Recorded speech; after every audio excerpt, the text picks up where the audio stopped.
Every independent trader working the galaxy's outer frontier lanes knew about the human relief frequency, and almost none of them had ever used it in earnest, because almost none of them believed there was anything on the other end worth using it for.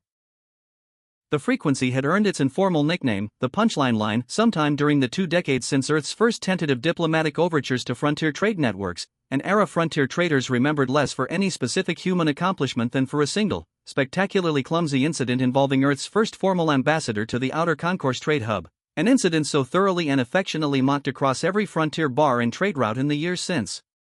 That most independent captains couldn't have named a single accurate fact about Earth's actual capabilities, but could recite the ambassador incident's punchline from memory in at least 4 different languages. When you're truly desperate, the frontier saying went, call the humans. It was not, by the time Captain Yuna Bellweather found herself using it, meant as genuine advice. It was gallows humor, the kind traders reached for specifically because the situation had gotten bad enough that laughing at something, anything, felt better than not laughing at all. The situation, when Bellweather reached for it, had gotten considerably worse than merely bad. Her independent trade vessel, the Wanderlight, along with the small mining outpost she'd been contracted to resupply, sat directly in the path of a Vulkir Marauder raiding fleet under Warlord Ossa, a force that had spent the last 2 years working its way methodically through the frontier's least defended settlements with a thoroughness that left almost nothing behind worth a second raid. Every standard channel's jammed. Her first mate, a weathered Corvani trader named Ket Illier, reported from the Wanderlight's cramped communications station. Marauder jamming field covers everything with a registered frequency.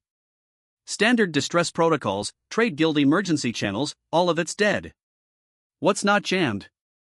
Bellweather asked, already knowing, from the specific way Illier hesitated before answering, exactly what he was about to suggest. The punchline line's still open, Illier said. Nobody bothers jamming a frequency nobody actually uses. Jax Calloway, the Wanderlight's young human engineer and the only crew member who'd ever actually grown up hearing about Earth from anyone other than frontier trade legend, laughed despite the situation, a short, bitter sound that had more to do with the absurdity of the moment than any actual humor in it. You want to call my home planet for help, he said. The planet whose entire frontier reputation is built on an ambassador who once tried to open trade negotiations by accidentally insulting 3 separate species' core religious practices in a single opening speech. I want to call every frequency we have left before this outpost gets erased, Bellweather said. If that includes the joke frequency, then we're making the joke call. Send it. The transmission Illier sent, moments before the Marauder fleet's advance element crossed into direct engagement range of the mining outpost's outer perimeter, carried none of the formal distress protocol language standard emergency channels required. It was, in its entirety, the kind of message a crew sends when they've stopped believing help is actually coming and started simply documenting the attempt for whatever record might survive them. This is independent trade vessel Wanderlight, requesting any assistance available, Bellweather said, into a channel she fully expected nobody was actually monitoring. We are aware this is the human frequency nobody takes seriously. We are also currently out of frequencies people do take seriously. If anyone's actually listening, we could use the help. If nobody is, it was worth a try. The human relief frequency had never actually gone unmonitored, though almost nobody outside a small circle within Earth's own Frontier Relief Coordination Office knew that, because Earth's leadership had made a deliberate choice, in the 2 decades since the ambassador incident that made the Frontier's joke possible, not to correct the impression the joke created. Every frontier trader who calls that frequency believing nobody's listening tells us something considerably more valuable than they'd tell us if they thought we were actually paying attention, Director Priya Osgood had told her own staff, years earlier, when the relief program's original design was still being debated. We hear their honest situation, not a performance calibrated for an audience they think might judge them for asking. That's worth more than a reputation for competence, if the actual goal is knowing when someone genuinely needs help. Osgood, who had since risen to command Earth's frontier relief fleet in full, a modest but genuinely capable force built quietly over the same 2 decades the frontier's joke reputation had gone uncorrected, had built the entire program around a single operating principle that Lieutenant Naomi Strand, the Frontier Relief Office's senior communications duty officer, had spent 4 years internalizing as something closer to personal philosophy than mere professional obligation. Every call gets a real response, Strand told the newest member of her monitoring team, during an orientation session held only weeks before Bellweather's own transmission reached the frequency. It doesn't matter if it's phrased as a joke, sent in desperation, or barely coherent. If someone's actually in trouble, we don't get to decide their call doesn't count because of how it sounds. That's the entire reason this frequency still works the way it does. When Bellweather's transmission reached Strand's monitoring station, its message flagged by an automated system that had learned, across years of Osgood's program, to treat the specific cadence of genuine desperation as a priority regardless of the message's tone. Strand did exactly what 4 years of training had prepared her to do without hesitation. Genuine distress call, Frontier mining outpost, active hostile engagement in progress, she reported to Osgood directly, bypassing the standard review queue entirely given the transmission's urgency markers. Independent trade vessel and an entire mining settlement, under Vulkir Marauder assault, requesting any available assistance. Osgood reviewed the transmission's full content, including its self-aware, gallows humor framing, with an expression that carried none of the amusement a less committed officer might have found in the situation. "They called us knowing it was a joke to everyone else who'd hear about it," she said. "That's not a reason to respond slower. That's the entire reason this program exists in the first place. Full relief fleet, immediate deployment authorization." Strand's own surprise at the speed of Osgood's response, a full fleet deployment, authorized within minutes of a distress call most Frontier traders assumed vanished into an unmonitored void, reflected an assumption she understood, even as she processed the order, that most of the galaxy still carried about Earth's actual capability, an assumption the program had spent 2 decades quietly allowing to persist. "Full fleet, Admiral," she confirmed. "The Marauder force at that outpost is a raiding fleet, not a full invasion force. A modest response would likely be sufficient." "A modest response would be sufficient if all that mattered was resolving this single engagement," Osgood said. "It's not all that matters. Somewhere on that outpost is a crew who called us as a joke because they'd stopped believing real help existed. I'd like the response they received to make that belief a considerably harder joke to keep telling." Bellweather had given up on the transmission mattering within the hour, focused instead on the considerably more immediate problem of a Vulkir Marauder advance element pressing the mining outpost's outer perimeter with a confidence that suggested Warlord Ossa's forces had encountered little meaningful resistance across 2 years of similar raids. "Perimeter's failing," Ilya reported, monitoring the outpost's defense grid from the Wanderlight's cramped bridge. "We've got maybe another hour before they're inside the settlement proper." Calloway, still monitoring the punchline line out of a stubbornness he couldn't fully explain even to himself, was the first to register the response neither he nor anyone else aboard had genuinely expected to receive. "Contact," he said, disbelief plain in his voice. "Multiple contacts, inbound, human registry. Captain, I think someone actually answered." 11 vessels, a modest but genuinely coordinated relief squadron, dispatched under Osgood's authorization as the fleet's fastest available response while the full main force completed its own preparation, folded into the outpost's outer system with a precision that immediately distinguished them from the disorganized Frontier militia response Bellweather's crew had, at best, allowed themselves to hope for. "This is Earth Relief Squadron 7, a voice came over the open channel, calm and entirely without the mockery Bellweather's crew had half-braced themselves to hear, given the transmission's own self-deprecating framing. "We received your distress call. We're moving to engage the hostile force and secure the outpost's perimeter. Please hold position and stand by for further coordination." Warlord Ossa's advance element, encountering a force it had no prior intelligence indicating existed anywhere near this frontier sector, responded with the same confident dismissal that had carried its raiding campaign through 2 years of largely unopposed success. "Unregistered contacts, modest numbers," the advance element's own commander reported back to Ossa's main force. Likely a hired Frontier militia response. Proceeding with the outpost engagement as planned. The engagement that followed disabused that assessment within its opening minutes. Earth Relief Squadron 7's 11 vessels, coordinating through a tactical architecture considerably more refined than anything the Marauder advance element's own doctrine had encountered from a Frontier defense response, disabled the raiding element's forward ships in a sequence precise enough that Bellweather, watching from the Wanderlight's own sensors, found herself checking the readout twice to confirm she was seeing it correctly. "That's not a militia response," Ilya said, watching the engagement unfold. "Captain, I don't know what that is, but it's not what the joke was supposed to produce." The Marauder advance element withdrew within 20 minutes, its own perimeter assault broken by a force considerably smaller than its own committed numbers but coordinated with a precision that made the numerical disparity almost irrelevant. Bellweather, standing on the outpost's own damaged perimeter as the relief squadron's lead vessel made final approach, found herself genuinely uncertain, for the first time since sending the transmission, what to actually say to whoever had answered it. "You actually came," she said, once contact was established with the squadron's commanding officer. "We sent that as, I'm not entirely sure what we sent it as. Half a joke. Half genuinely out of options. We know, the officer's voice replied, carrying a warmth that made no attempt to pretend the frequency's reputation was unknown to the people monitoring it. We answer the ones that sound like both, same as the ones that don't. Glad we made it in time. Warlord Ossa received his advance elements report with an irritation that considerably outweighed any genuine concern about the modest relief squadron's actual capability. 2 years of largely unopposed raiding had built, within Ossa's own command structure, an institutional confidence that treated any single setback as an aberration to be corrected through additional force rather than a signal warranting genuine reassessment. 11 ships disrupted a raid that should have concluded within the hour, Ossa told his own senior commanders, reviewing the engagement's outcome aboard his main fleet's flagship. Whatever this relief force actually is, it does not represent a threat our full committed strength cannot resolve. Dispatch the main fleet. I want this outpost, and whoever thought 11 ships was an adequate response, dealt with definitively.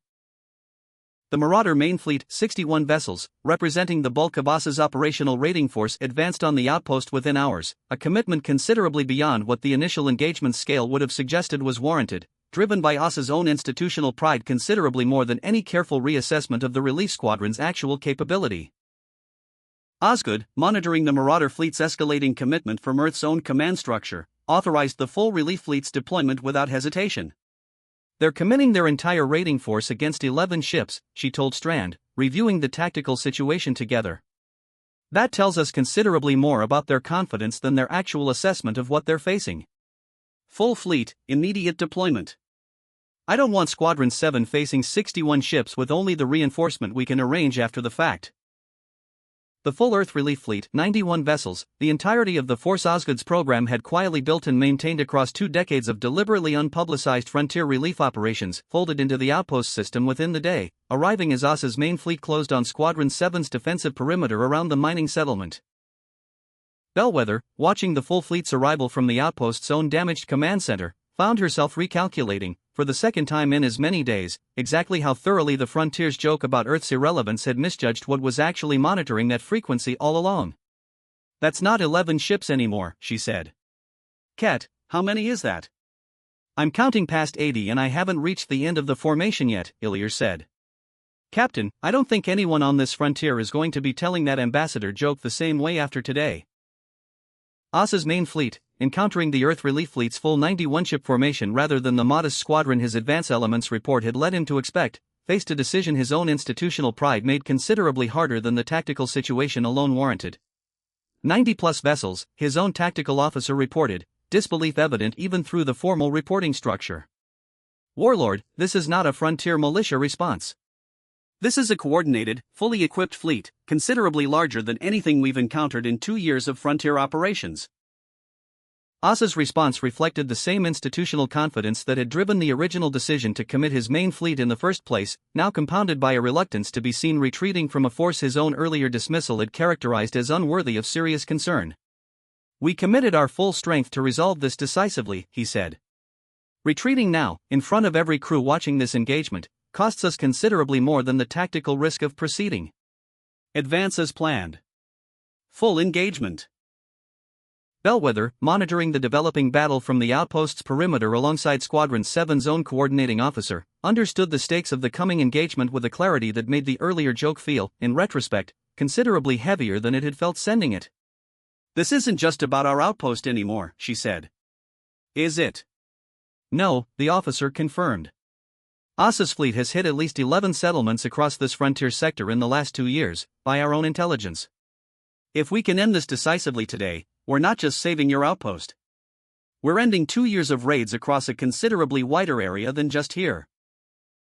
The engagement that followed unfolded across nearly 2 hours of sustained combat, the Earth Relief Fleet's coordinated tactical architecture meeting Ossa's numerically comparable but considerably less disciplined raiding force in an exchange that tested, for the first time in the program's 2-decade existence, the full extent of Osgood's carefully built and quietly maintained capability against a genuinely committed hostile fleet. They're matching our numbers, Osgood's own fleet commander reported, monitoring the engagement's progress. This isn't the quick, decisive response we managed against the advance element. This is a genuine fight. Then we fight it properly, Osgood said. Full coordination, full commitment.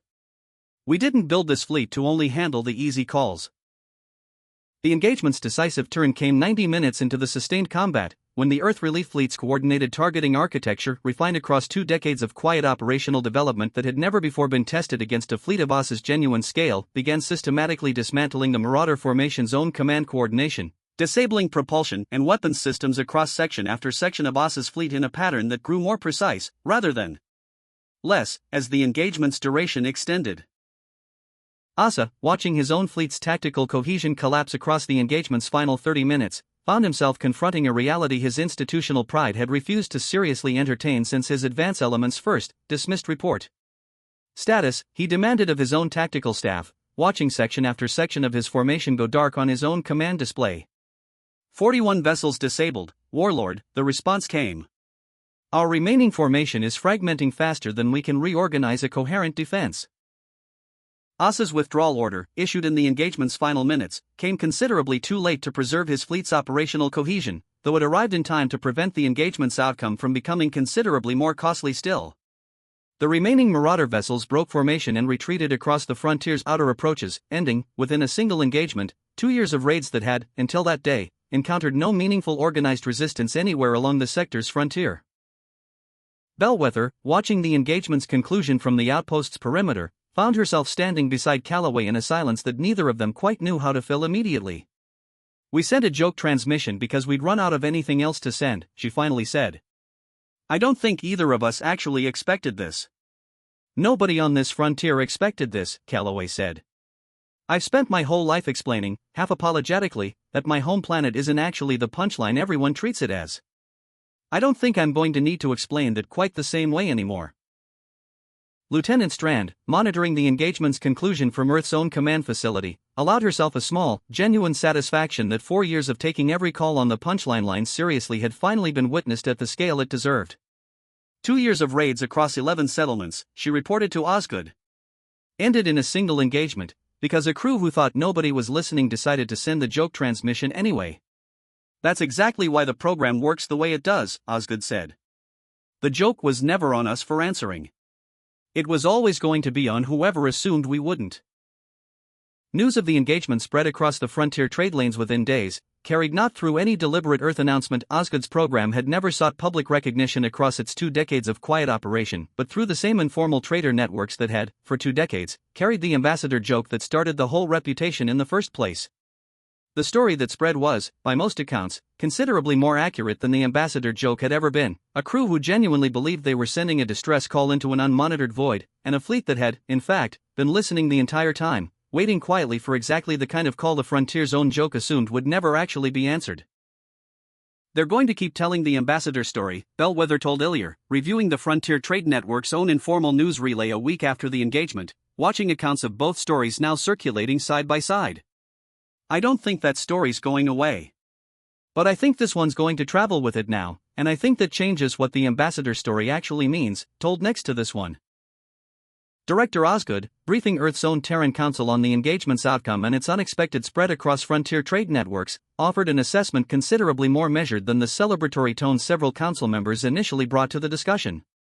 "I would ask this council not to treat this as an opportunity to correct the frontier's perception of us through deliberate publicity," she said. "The program worked precisely because it never needed anyone to believe in it in advance. I'd like to keep it that way. Let the story travel on its own, the way the joke did. We don't need credit for answering. We need the frequency to stay exactly as unassuming as it's always been, so the next crew who's run out of options still sends the transmission, joke or not." 3 weeks after the engagement, Captain Bellweather brought the Wanderlight through a routine supply run along the same frontier lane where the whole encounter had begun, past a mining outpost considerably better defended now, its perimeter reinforced with equipment Osgood's program had quietly left behind after the engagement's conclusion, without ceremony or formal announcement. Calloway, monitoring the ship's communications station out of the same habit that had first led him to keep an eye on the Punchline Line, found himself smiling at a new transmission scrolling across the frequency's activity log, not a distress call, but a simple, informal message from another independent trader crew, clearly uncertain whether anyone was actually listening. "This is Trade Vessel Gilded Turn," the message read. "We heard the story about the Wanderlight. Not entirely sure we believe it. Figured it was worth finding out." "You want to answer that one?" Bellweather asked, watching Calloway review the message. "I think Strand's team probably already has it," Calloway said. But yeah. I think I do, actually. Lieutenant Strand, reviewing the frequency's activity logs from Earth's own Relief Coordination Office 3 weeks after the engagement that had, however quietly, changed what the Frontier's joke actually meant, noted an uptick in genuine, non-emergency contact across the Punchline Line that her original orientation training had never quite prepared her to expect. Traders, cautiously, tentatively, beginning to use the frequency not as a last resort born of desperation, but as something closer to what it had always quietly been, even when nobody believed it was. She added a brief note to the frequency's own internal operating log, the kind of note that would likely never be read by anyone outside her own small monitoring team, in a program that had never needed outside recognition to keep doing exactly what it had always done. Call volume increasing. Tone shifting from purely desperate to increasingly genuine. Recommend no change to current monitoring protocol. The joke got us listened to by people who needed it and never expected an answer. Whatever the Frontier calls this frequency going forward, our job doesn't change. We answer.